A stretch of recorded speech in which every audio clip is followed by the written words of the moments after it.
what's up guys, it's your Shooter. Today we are going to be building and reviewing the Mustang Dark Horse. As you can see here, I never stopped loving Speed Champions. I stopped making the videos because I had a job change, and that's, holy shit, what was that? I got a job change and I've been mainly focused on that. I haven't really been doing too much Speed Champions, but I've been here. I buy them when they come out, and I'm even going to be there for the new cars that are coming out on August 1st. Being the Ferrari F40, they call it the supercar. Basically just an 8-wide version of the one that we already got, which is somewhere right there. And then also we're going to be getting another NASCAR Camaro ZL1, which I have a 6-wide version of right here. But it's going to be in a different color scheme. So I'm going to be there for them. I've been here for these. I just haven't gotten a chance to unbox these and open them on camera because, man, life's been crazy. I love that they're doing this. I don't know if you guys know this, but I had previously said I would love it if they would bring back a new Mustang because it's been a while. I know that we have the green 6-wide. I can't quite remember the full name of this thing, but all these cars are so dusty, it's been forever. Got the 6-wide of the 1968, I want to say, Mustang, and of course the I think this is a 2018 Ford Mustang. This one should be a 2022, let me see.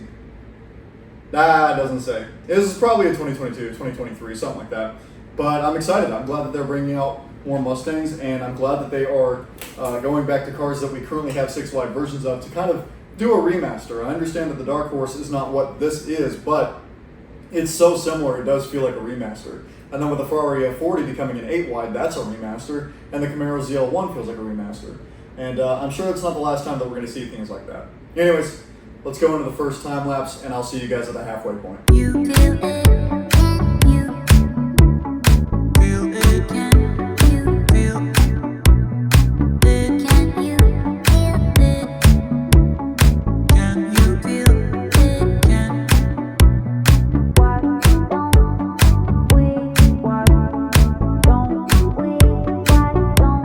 Okay guys, so this is not the halfway point, this is more like the 1/4 point, I guess, but I just thought I would point out, and I'm sure you guys probably know this, I think this car came out last year, but for some reason there's 4 bags, which I find strange. Usually you only find 4 bags in a double pack, or something that's really complex like the F14 Scuderia truck. That one had a whole bunch.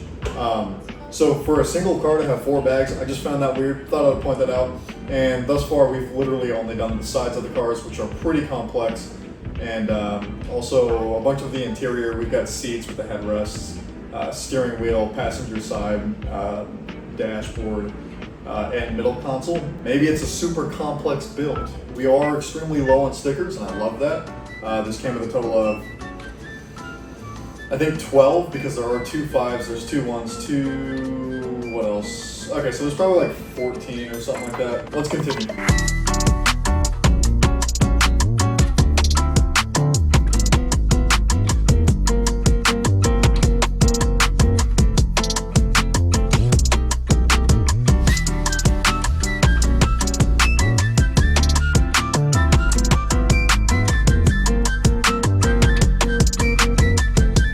Alright guys, so I wasn't planning on stopping the video every time I finished a bag, but I want to say this before I forget. The back half of the Mustang Dark Horse is completed, and I really enjoyed it. They had some really cool, parts and pieces that you put together in the very beginning. Everything felt extremely flimsy going together. Like these side panels, when you attach them, they're hooked on by 1 stud, and that's it. And then you put all the, other pieces on to just kind of secure them in place. And it feels much better. It doesn't feel like these are going anywhere, which is great. Also, this back half, extremely cool way of putting all this together. I don't remember everything that went into it, but I do know that there were a lot of, I used to do this in my videos, so I'll just do it again. These little C-hooks, these posts, you just put a bar, snap it right into place. Just those C-hooks, and they go together very, very well to create that angular piece, as well as the rear diffuser. It's also connected via the C-hooks, the exhaust. I don't know how well zoomed in it is, but of course in post I'll try to make it easy for you guys to see. These start super deep, and it's actually connected to the rear axle, I guess is what you would call it in Lego. So yeah, really, really cool build process. Is it connected to the axle? I don't think it's connected to the axle. It's connected to posts. I don't know all the terminology for Lego, but what I'm trying to get at is Lego Speed Champions always comes up with really creative ways of making these things look as real as possible. And the build process for this car is a reflection of that. It's really, really nice. Amazing. Hopefully I don't need to stop at the third bag, so after this time lapse we should be done. But we'll see. It depends on if anything interesting happens in the third bag.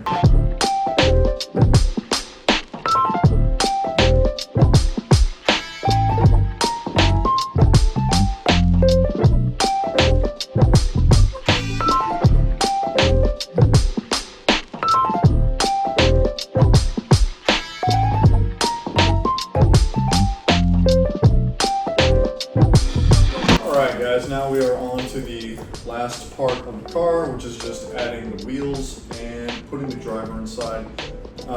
With cars that I would usually like to have in real life, I like to put in the thin spokes.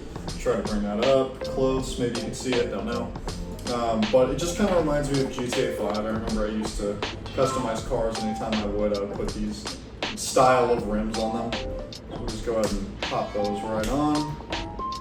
And then we're going to go ahead and throw the driver inside. Just remove the roof. Go ahead and break her legs. Sorry, it's a woman. For some reason that makes me feel weird.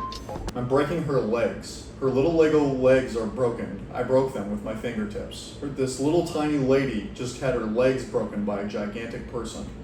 Anyways, and roof right on top. There we go. She's complete. Look at that. That's beautiful, man. Let's go ahead and take out the other cars as well, the Mustang, so you can really see the level of difference in 6 wide versus 8 wide. Obviously, one is much dustier than the other, but if you just look at the level of detail, it's wild. It's really unbelievable. You just get so much more when you go wider, and also it just makes the stance look better. If you just look at the ride height, I don't know if you can see that or not, so I'm not going to do this for too long. But if you just look at the ride height, because the 6 wide is so stubby, it makes the car really tall. So for some reason that has this illusion that it's taller, or that it's tall. The fact that it's taller makes it look taller. Genius. No, for some reason the ride height looks bigger. But then you look at this and how wide it is and how low it is, and it's squished, and I really like that out of a muscle car. I like that out of a sports car especially, but you know, this is close enough. Really beautiful. Had some new pieces in there that I've never seen before. Like I said, getting this new job, my focus has been completely shifted. I've seen the new pieces. I can't even begin to describe them. There was one that was like a stud with a post sticking out at an angle. So it was like stud and post like this. That was used for the headlights to attach them in there, both sides.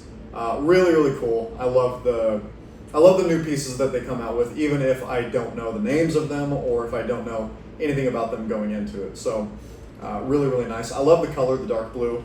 Usually I would be a big fan of the sky blue-ish that is used on this Mustang right here, but I think that this dark blue on the Dark Horse is really fitting, and overall a really, really good look. I don't know if I've ever told you guys this, but one of my favorite cars is the Mustang.